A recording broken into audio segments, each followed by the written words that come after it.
And another one kind of poking around.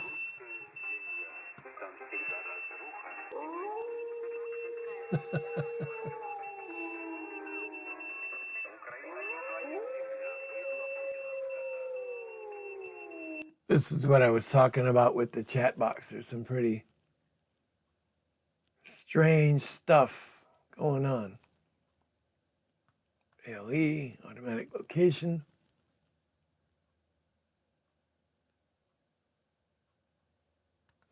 I'm really curious about this one now.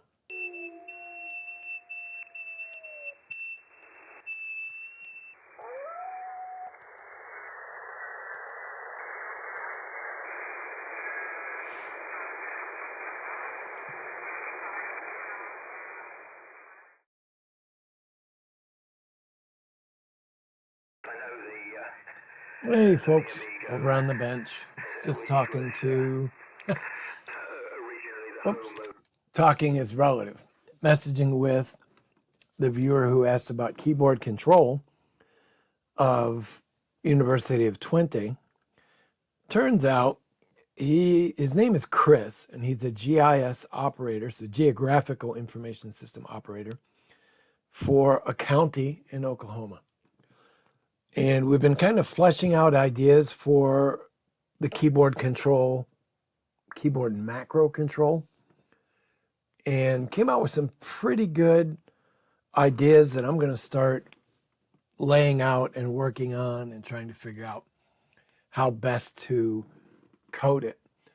What it turned out to be is, and this is his thought pattern, he has an Intel NUC. Let's, Amazon. Oh, whatever, that's going to be the wrong place, but that's okay. Intel NUC. Whoop. It's a NUC style. His is from Dell. I have one from HP that's actually a Chrome box. But the idea is to take this little computer that he's not using and have this custom macro keyboard in front of it, and then running a web SDR, kind of like we were looking at here, using that custom keyboard to control it as a radio. Brilliant idea. If you've got equipment laying around, put it to use, and he doesn't have his own SDRs. So why not take advantage of something like this? So yeah, that's the idea behind it. We decided to go ahead and use a Pico, the Raspberry Pi Pico, as the microcontroller, because it supports HID completely, human interface device. So it can do keyboard and mouse emulation with no problem. So yeah, we're going to build it based on that. We talked back and forth about a few things. The reason he's doing this is he hasn't made up his mind what SDR he wants. Does he want an RTL SDR? You know, the standard USB dongle types that we're all familiar with. Does he want, like this is one of them that I have, is the RSP1A from SDR Play. Is that what he wants to do? Or does he want to have a web SDR of his own at home with a combination of SDRs that he can put upstairs, you know, like kind of like I have. Mine is upstairs, a couple SDRs hooked up, and I use OpenWebRx to connect to it. I was going to connect to it, but it's offline right now, so I got to go up and figure out what's going on there. But yeah, OpenWebRx is a great one. If you haven't seen it and you have SDRs at home, you can remote in. Do I still have one open? Yeah, I do. You can remote into, let's say, a Raspberry Pi, or I think it works with Debian and Ubuntu as well, and plug all your SDRs in. So you would connect to it like this over your web browser at home. You can choose your receivers here, right? And then get full function of the receivers, tuning up and down with bookmark capability, all mode as well as digital modes can be decoded. It's pretty slick. Topic drift. So yeah, that's the general idea, is to be able to control this with his Intel NUC or NUC-like box until he decides what SDRs he wants to use. And at that point, he'll look at, does it remain all running on that box, or does he load up another box and remote it in his house, or even over the web could be able to access it. But yeah. And we talked about a lot of functions that are going to go into it. And the biggest functions being something like we talked about here, but it needs to be able to be reconfigured to work with whatever software he decides to use down the road. So we'll probably define, all of the functions like these as variables up top. So all he has to do is change that variable. So like mute on a new program might be Control L. I don't know. I'm just picking a button here. But it might be Control L rather than just M.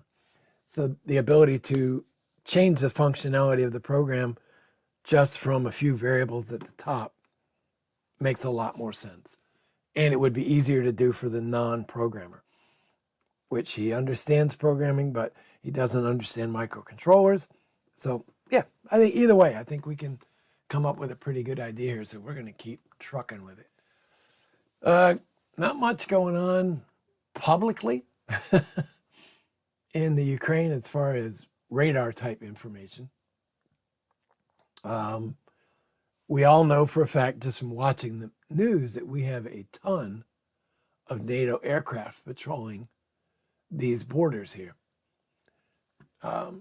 Made readily apparent by the flying gas station right here from the Royal Air Force. It's this one over here. And we have one of the Global Hawks, again, down in the Black Sea.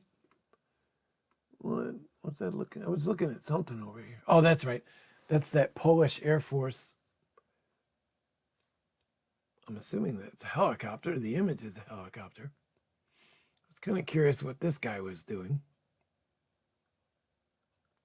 So I tagged him for a little bit just to watch. A lot of my normal areas have gotten a little bit quieter over the last few days. And I think that's because they're all running, I'm doing air quotes here, dark, to take a look around, so nobody else can see them. Yeah, we had what was that? Had a bombing the other day along the border here. Yeah. Kind of a sad situation, but it's interesting from a hobby standpoint to see what's going on. I don't think nothing, just pretty much the general normal news type stuff. This, by the way, was a great podcast if you're looking for something to listen to. It's about 24 minutes, I think it was. Let's take a peek here real quick. Yeah, 24 and a half minutes. Talking about the power of shortwave radio. Again, as some of you have talked about in comments on the other videos, it's a way to counter censorship and disinformation. And yeah, it was a really interesting podcast. It's not too long. It's half an hour. Go for a drive. Get out of the house for a little bit. Anyways, that's it for today, folks. We'll see you pretty soon. Bye-bye.